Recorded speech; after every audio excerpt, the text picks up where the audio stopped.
हर हर महादेव। तो हम लोग आगे तक चलते हैं और हमारा अगला हेडलाइन है, परमेश्वर की शक्ति का ऋषियों द्वारा साक्षात्कार,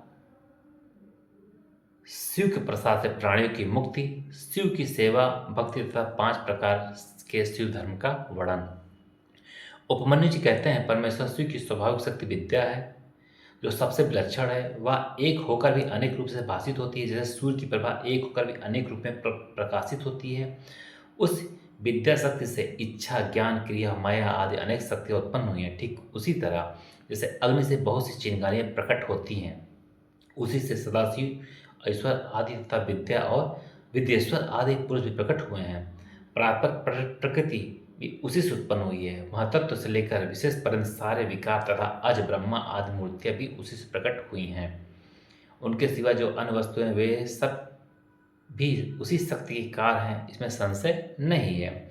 वह शक्ति सर्वव्यापिनी, सूक्ष्म तथा ज्ञानंद रूपिणी है। उसी से सीतांशु भूषण भगवान शिव शक्तिमान कहलाते हैं। शक्तिमान शिव वेद है और शक्ति रूपणी शिवा विद्या है। वे शक्ति रूपा शिवा ही प्रज्ञा है। श्रुति, स्मृति, धृति, स्थिति, निष्ठा, ज्ञान शक्ति, इच्छा शक्ति, कर्म शक्ति, आज्ञा शक्ति, पर ब्रह्म, परा अपरा नाम की तो विद्याएं हैं। शुद्ध विद्या शुद्ध कला है, क्योंकि सब कुछ शक्ति का ही कार्य है। माया, प्रकृति, जीव, विकार, विकृति, असत्य और सत्य आदि जो कुछ भी उपलब्ध होता है वह सब उस शक्ति से ही व्याप्त है। वे शक्ति रूपणी शिवा देवी माया द्वारा समस्त चराचर ब्रह्मांड को अनायास ही मोह में डाल देती है और लीला प्रयोग इसे मोह के बंधन से मुक्त कर देती है। इस शक्ति के 27 प्रकार है। 27 प्रकार वाली इस शक्ति के साथ सर्वेश्वर शिव संपूर्ण विश्व को व्याप्त करके स्थित है। इन्हीं के चरणों में मुक्ति विरजती है। पूर्व काल की बात है, संसार बंधन से छूटने की इच्छा वाले कुछ ब्रह्मवादी मुनियों के मन में यह संशय हुआ। वे परस्पर मिलकर यथार्थ रूप से विचार करने लगे, इस जगत का कारण क्या है, हम किससे उत्पन्न हुए हैं और किससे जीवन धारण करते हैं, हमारी प्रतिष्ठाएं कहाँ हैं, हमारा अधिष्ठाता कौन है, हम किसके सहयोग से सदा सुख में और दुख में रहते हैं, किसने इस विश्व की अलंघनीय व्यवस्था की है। यदि कहें काल, स्वभाव व नियति, निश्चल फल देने वाला कर्म और यदृच्छा आकस्मिक घटना, इसमें कारण हो तो यह कथन युक्ति संगत नहीं जान पड़ता। पांचों महाभूत तथा जीवात्मा भी कारण नहीं है। इन सब का संयोग तथा अन्य कोई भी कारण नहीं है, क्योंकि ये काल आदि अचेतन है।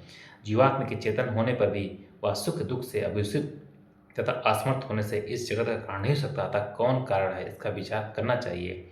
इस प्रकार आपस में विचार करने पर जब वे युक्तियां द्वारा किसी निर्णय तक न पहुँच सके, तब उन्होंने ध्यान योग में स्थित होकर परमेश्वर की स्वरूपभूता अचिंत्य शक्ति का साक्षात्कार किया, जो अपने ही गुणों से सत्व, रज और तम से ढकी हैं तथा उन तीनों गुणों से परे हैं। परमेश्वर की वह साक्षात शक्ति समस्त पासों का विच्छेद करने वाली है। उनके द्वारा बंधन काट दिए जाने पर जीव अपनी दिव्य दृष्टि से उन सर्व कारण शक्तिमान महादेव का दर्शन करने लगते हैं, जो काल से लेकर जीवात्मा तक पूर्वक समस्त कारणों तथा संपूर्ण विश्व पर अपनी इस शक्ति के द्वारा ही शासन करते हैं। वे परमात्मा अप्रमेय हैं। तदंतर परमेश्वर के प्रसाद योग, परम योग तथा सुदृढ़ भक्ति योग के द्वारा उन मुनियों ने दिव्य गति प्राप्त कर ली। श्री कृष्ण जो अपने हृदय में शक्ति से भगवान शिव का दर्शन करते हैं, श्री कृष्ण जो अपने हृदय में शक्ति सहित भगवान शिव का दर्शन करते हैं, उन्हीं को सनातन शांति प्राप्त होती है, दूसरों को नहीं। यह श्रुति का कथन है।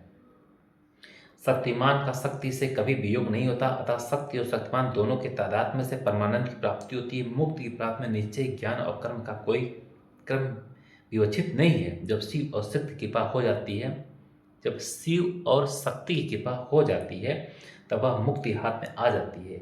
देवता, मानव, पशु, पक्षी तथा कीड़े मकोड़े भी उनकी कृपा से मुक्त हो जाते हैं। गर्भ का बच्चा, जन्मता हुआ बालक, शिशु, तरुण, वृद्ध, मुमूर्षु, स्वर्गवासी, नारकी, पतित, धर्मात्मा, पंडित अथवा मूर्ख साम्ब शिव की कृपा होने पर तत्काल मुक्त हो जाते हैं।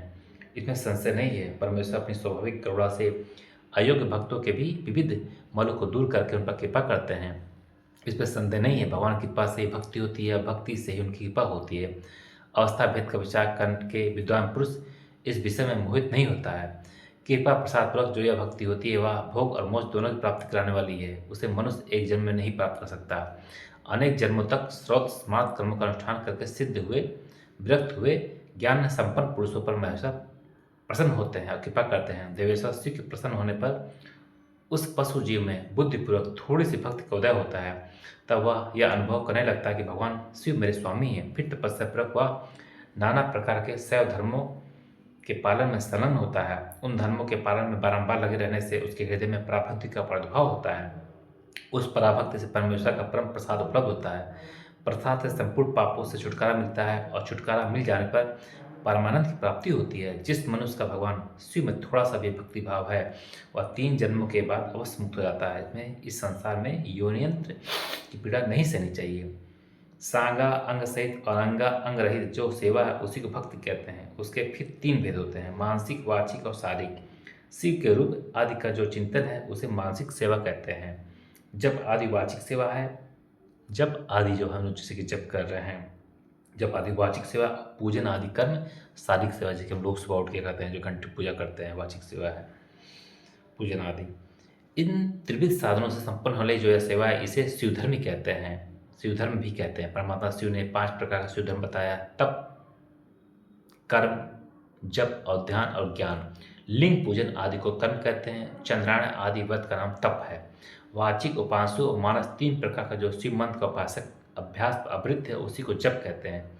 शिव का चिंतन ही ध्यान कहलाता है तथा शिव संबंधी आगमों में जिस ज्ञान का वर्णन है उसी को यहाँ ज्ञान शब्द से कहा गया। श्रीकंठ